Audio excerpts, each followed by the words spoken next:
Hi there, I'm Pete Hammond, Chief Film Critic for Deadline, as well as awards columnist for Deadline, and I'm so pleased to be here today on Half Hour with to talk about the Oscar-nominated live-action short, The Present. We have the director of the film and as well as co-writer, and that would be Farah Nabulsi. How are Good, you? thanks. And we also have the film star, and you've seen him in so many things, including one of my favorite movies. I love The Band's Visit, and that, of course, was turned into a huge Tony-winning Broadway musical. It's a gem of a movie if you haven't seen that. But he's done so many different films: The Time That Remains, Salvo, many different things you've seen him in, and he's terrific in this film as well. So please welcome Salla Bachry. Hello, hello, Hi. Pete. Well, congratulations, first off, on this movie. When I saw it, and I did see all five of the nominees, I watched them all in a row. And, sometimes that, I think this was the last one I saw of them. And it just blew me away. Not just the story and things I didn't know and enlightened me on things here, but also the filmmaking, Farah, really impressive. You're a newcomer basically as a director here, and this is as good as it gets in terms of the craft. I think really, really good job. So before we talk about this and how it all came about, Farah, can explain the basic premise of the film before we show everybody a trailer? Sure.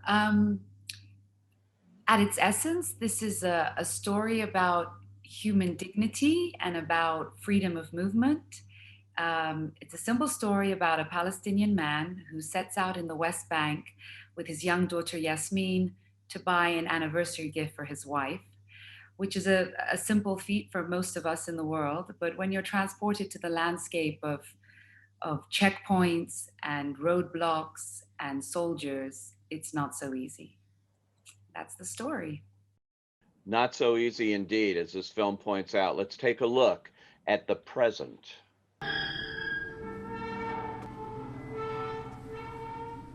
ليش انت هون؟ I need toilet paper, lemons. What we have here? Security chief, move now!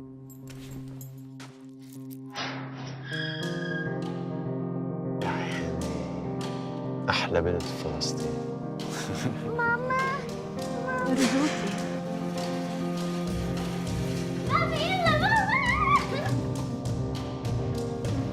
What do you want? Hey! We have a system here. My house is just there. طيب بابا طيب ولا إشي مش مشكلة بتنحل يلا نمشي. All right. Well, like I said, this is nominated for Best Live Action Short at the Academy Awards. Very exciting. Let me ask you guys first, what happened when you heard you were an Oscar nominee? What was your reaction, Farah? Honestly, it took me a few minutes to absorb it. So initially, I had my kids around me, and I just had a moment of, "What did this just happen?" And then I jumped up on the table, and and I was, thrilled. I'm thrilled, absolutely thrilled, and then of course, very shortly after, I mean, Salah can tell me what his reaction was, but we were on the phone very shortly after together. So fantastic. Yeah, Sala, what was I didn't jump on any table, but my heart jumped. Well, it's so well deserved. Farah, you were in the banking business and in the finance world, and apart from this, and then I think you had a sea change in your way of thinking, and so you became a filmmaker. How did that happen, and how did that all lead to this, your first directorial effort? Yeah. So I was in business, banking, and finance. Then I ran a business of my own for 10 years. So very much, yeah, in the corporate business for profit world. But a number of years ago, I went to Palestine for the first time as an adult. I'd been many times as a child, and long story short, it was me going home in the sense that I was born, raised, educated in the UK. But my blood and my heritage is Palestinian. I'm 100% Arab, and I go to Palestine for that first time, and it changed me. And I came back with a very deep desire to tell these human stories and express myself creatively. And I dove in the deep end. I had written some short pieces therapeutically, personally, and I decided to adapt them to films. So I wrote and produced my first three short films, and that's it. I had the bug. I've always loved film, and I've always been a great storyteller in that sense of, from a very young age.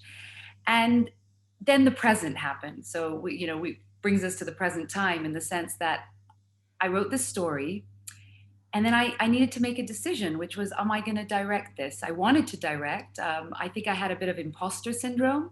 I'd never been to film school. I'd never worked in the industry. So people asked me, why aren't you directing? I said, because I haven't studied this. And then I realized that you don't have to have gone to film school. You don't have to have worked in the industry for years. If you have a story to tell and you have that vivid visual verbal imagination, and the passion and the desire to tell the story, then you can. And here we are. And I think that's what this film does so brilliantly. It is, at its essence, a very simple idea. How did you come up with it? You're right. I mean, a simple story, but it speaks volumes about an absurd reality on the ground. So it's a fiction, but based on this reality on the ground in Palestine. So, as I say, I go to Palestine, and I've personally experienced these checkpoints numerous times, the very large ones and the smaller ones, and all of it. And I have witnessed Palestinians, experience the indignities and the humiliations at these checkpoints and the frustrations. And I've also, got a very dear friend who lives in an area where he's surrounded by checkpoints, him and his family, and all the Palestinians who live in that area. And only around 100 meters from his home is a checkpoint. And no matter where he wants to go, what he wants to do, who he wants to see, what he wants to get, he has to go through an Israeli checkpoint, which is absurd. It's absurd. And so I just felt compelled to tell that story, that is, focused on one man, his daughter, but it is very reflective of a much larger reality for so many. It's incredible. You just don't realize it when you look at it. I can't imagine what that would be like in the West Bank, to have this, and what goes on there and going through these checkpoints. It can be 2-3 hour delays for people just trying to get to work, or to, in this case, buy an anniversary gift. Salla, what attracted you to this role? I mentioned just a few of your films and things, but what was it about this part that made you want to sign on? When I first read the script, the first thought I got is all these little girls that will see the film when it's done, and what this story and what this girl would do to them, how this girl would affect them. This is the main thing. Like, this is the first essential thing I loved about it, that it talks to this new generation, this future, if I can say that. And yes, I love to provoke the idea of that the film does, that provokes this little girls to take the initiative and do something in the future. So I like that. I like that idea of the film. And of course, I want to scream my anger, and this is the way, this is the best way I can do it. And this is the the best, I know how to do it. This is the best way I know how to do it, to scream my anger, to tell my story that is a kind of a wound that I live daily, personally, you know? So it's a way to get it out to people, to maybe the world would listen. And here we are, the world finally is listening in a way. The power of film indeed can do many things here too. Oh my gosh, and I have to comment on the young girl here, Mariam Kanj, how you cast her. Did you do a lot of auditions or something? She's just a real gem. How did you find her? You know, I always say that the world has been conspiring to help me make this film. I was at her aunt's house. I didn't know about Mariam. Nothing about her.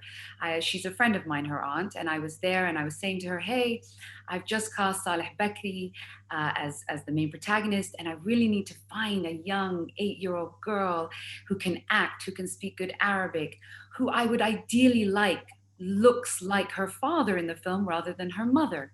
And Saleh has, you know, very brilliant blue eyes. And so that's going to be a tough order I put there. And she looks at me and she says, what about my niece? What about your niece? And she shows me a picture of her niece. And I say that she looks more like Salla Bachry than she does her own father. Okay. Oh my. My jaw dropped. I was like, she just been handed to me. And I said, but can she act? She said, I think she probably can. And can she speak Arabic? And she says she speaks Arabic like a grandma. I was like, okay. And does she live in Palestine? She lives in Palestine. It was like, what is happening here? Twilight. So anyway, I go and see her. I visit her. I fall in love with her. She is so emotionally intelligent. She has these really expressive eyes. She's confident with adults, with strangers. She blew me away, really. I fell in love with her. I love her. I love this girl. So then I think, this can't be it. Like, there's no way that this was just handed to me so in a bow, you know? Yeah. So I did audition some actresses in the sense that they were girls who were training as actresses. And my gut and my instinct knew it was Mariam from the minute I met her. And I went right back to her. I'd already said, I've cast you, but I went through the motions. You know, I'm going to go and attempt to sort of meet some others. And with children, you never know. You need a backup as well. You're not sure if they're gonna, you know, change their mind or anyway. So that was that. And then, you know, brought Saleh and Mariam together, and it was magic for me, really. So Salla, tell me about that. Mariam Kanj here. The chemistry seemed so natural between you. Yes, well, I met her father and mother while they were just friends. They were loving each other. They didn't get married. They didn't have children yet. I met them like that 15 or 16 years ago, and we were friends before Mariam came. So I got to know Mariam long before, and by a coincidence, Farah chose Mariam. I didn't know Farah is going to choose Mariam. And that was, for me, a big surprise. And it was great. Like, I mean, I know this family, I know the girl, and we had, as Farah said, she's very emotionally intelligent, and she's gifted. She is very talented. And we had the chemistry together. Just from the first moment we met on set, she was an actress, and she acted like an actress, and she was an actress. I don't know. She was there. She was there every moment. She didn't lose it. Oh, you know, just a real gem there too. And actually, I think her father was hired coincidentally as a production designer on the movie. It's a family affair, as it turns out, and it's fate. Boy, I believe in fate after listening to stories like this. Yeah, no, and you know, I was told that first-time director, never have a child on your set, and I was like, there goes that rule. And, I have no regrets about it. I have my own children. I'm very good with kids.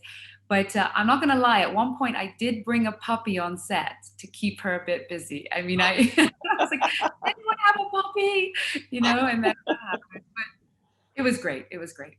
And another piece of casting, I heard you recast the guy in the store, the proprietor. At the last minute, you just had a feeling, I got to get another actor. I mean, and that's kind of risky right there. Do you know what it was? Is that I hadn't cast him properly in person before my last trip. And so he kind of got cast digitally, if you like, or online. And I wasn't convinced. And when I finally then did get onto the ground and kind of met with him, it just didn't work. And that was fine. And I ran around the gyms in Bethlehem, birthplace of Jesus, running around the gyms at 11 at night, 48 hours before a shoot. But I found him, and he is a big. Found him in a gym. He's not even an actor. Not an actor, but I spent sort of 24 hours after that mothering him in terms of like, okay, this is what we're going to do, and he was wonderful. I think though he did not realize the extent and importance of the film initially. So he did show up to set a couple of hours late on the first day of shoot. And I know that, maybe Saleh was like shooting daggers at him that morning, with his eyes. We all were. But in his defense, honestly, I think he might have thought we were making a YouTube video, like, who's this crazy woman coming and finding me at night in Bethlehem? But it worked out. And for me, that was a really important cast because I want to tear down stereotypes. And frankly, the way sort of big Arab men with their, beards and dark skin have been represented in cinema is quite frankly appalling. And for me, he represents so many wonderful, kind-hearted Arab men in Palestine, Palestinians, and beyond, and so yeah.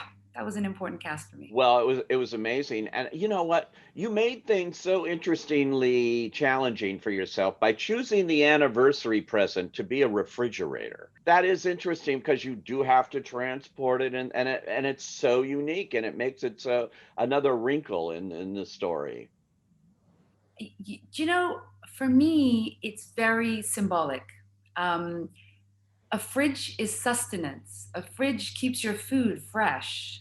A fridge is what most, let's say, families, parents, and more so, let's say in the Arab world, the man of the family is supposed to ensure is provided. Food and sustenance is provided for their family.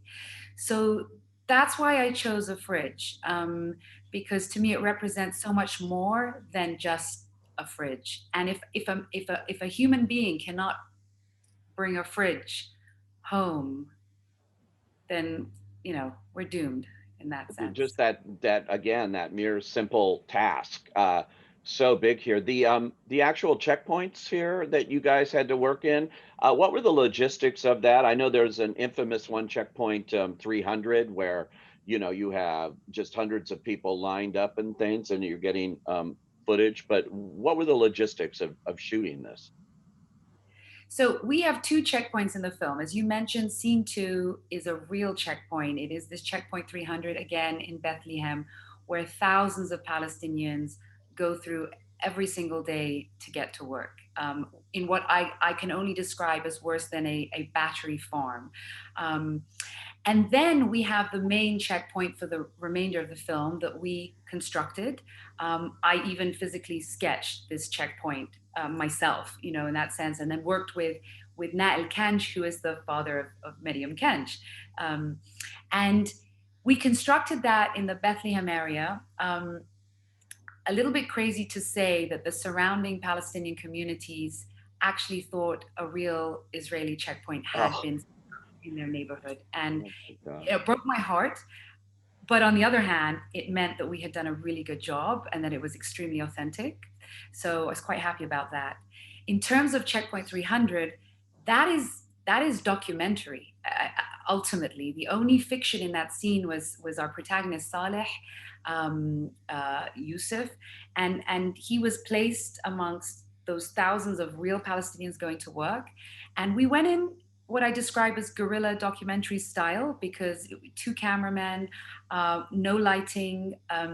We wanted to keep a low profile. We knew how far we could go until we got into the line of vision of the Israeli military around the corner. But I just felt really, really strongly about shooting that, and I don't think we could have recreated it authentically, and we certainly didn't have the budget to do that. So I'm really happy we did that, but that was tough to do. Salla, what was that like? I mean, there you're doing guerrilla filmmaking. I'm familiar with the checkpoints. I live here. I lived in Ramallah for 1 year, and I teach there drama in a school drama, and I'm familiar with checkpoints. Once I have almost been killed on a checkpoint with this soldier who came to me with his gun, and he put it on my head like that, and he said to me, I was smoking a cigarette in the car, and he said to me, throw the cigarette with the gun here. And I said to him, why to throw the cigarette? He said, throw the cigarette, I'll explode your mouth. And I just, okay, no problem. I throw the cigarette. And, this is a lot of things like that happens every day, thinking of that. Like, it's crazy. But this specific checkpoint, I never been there. I never been to a checkpoint like 4 o'clock in the morning or 3 o'clock in the morning, where hundreds, let's not exaggerate, hundreds of people are standing in a queue. But since 3 o'clock in the morning until 7, 8, 9 o'clock in the morning, they're just passing to go to work. And they will work like hard work, like building or anything in Israel that is hard work. And then they come back the same. And then you think of it and you say, what is this? How can a person like that come back with what energy he has to give to his family when he arrives home? What left of him to give to his family when he arrives back home after this long day in the checkpoint, in the work, usually very hard work, and then coming back? And this is Yusuf. Yusuf is a worker.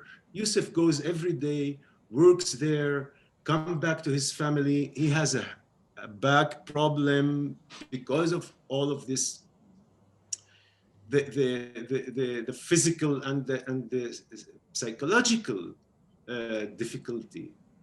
It's illness. It's I don't know how. I really ask myself, what a patient people are the Palestinian people. They are really patient. Yeah. Amazingly patient. It's really amazing is the word for it. No question. When you see this, people's eyes get open. Here you're working in a short film format.